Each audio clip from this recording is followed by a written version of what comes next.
Welcome to OWL the Storyteller. Today, we delve into the world of undergarments during the High Belle Époque. This period spanned roughly from 1890 to 1900.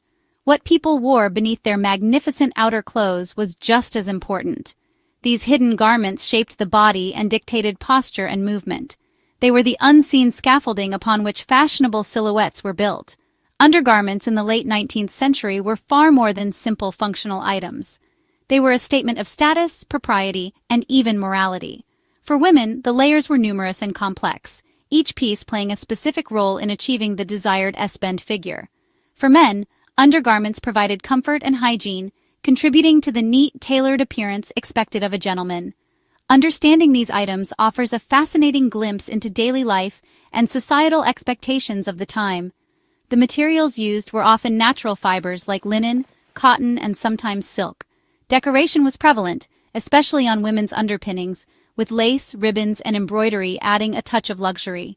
The sheer quantity of underclothing worn might seem astonishing to us today.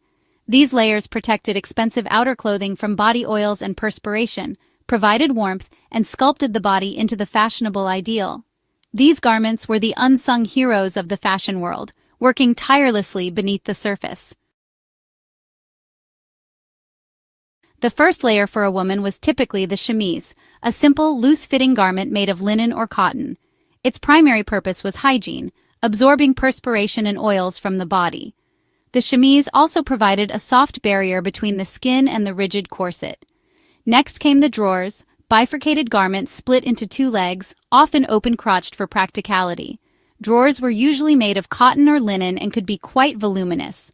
The corset was the most defining undergarment of the era, key to achieving the fashionable S-bend silhouette. Corsets were constructed from strong cotton coutil and heavily boned with steel or whalebone. Lacing at the back allowed them to be pulled incredibly tight, dramatically reshaping the torso. Wearing a corset was a daily ritual for most women of the middle and upper classes. It was not simply about vanity, it was about conforming to societal beauty standards. The corset provided support and was thought to encourage an upright, ladylike posture. Different styles of corsets existed, some designed for day wear, others for evening, and even special ones for activities like horse riding. The pressure they exerted on the internal organs is a subject of much historical debate.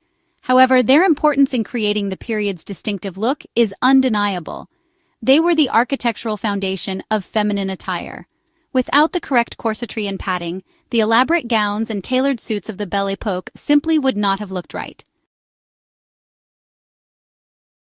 Over the corset, a woman would wear a corset cover, also known as a camisole.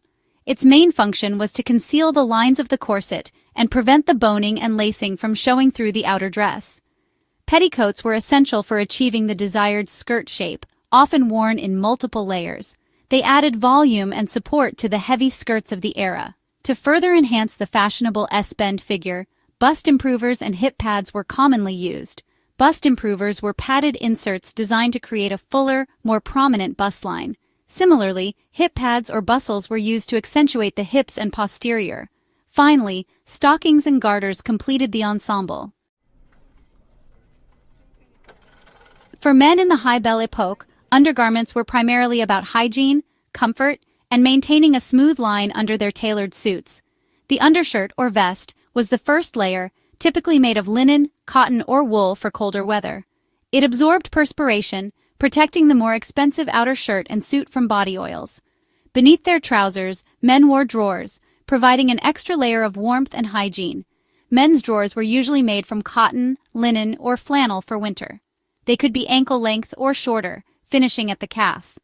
A popular alternative for men was the union suit, an all-in-one undergarment that combined the undershirt and drawers into a single piece. Union suits were made from cotton, wool, or merino wool blends. Completing the gentleman's underpinnings were socks and garters. Socks were usually made of cotton, wool, or lisle, with silk reserved for formal evening wear. Men used sock suspenders or garters to hold their socks up, ensuring a neat, wrinkle-free appearance. The functionality of these undergarments was paramount during the High Belle Époque. For women, the layers provided a barrier against the cold and protected outer clothing. More importantly, they physically molded the body. For men, undergarments offered hygiene and a smooth foundation for their sharply tailored suits.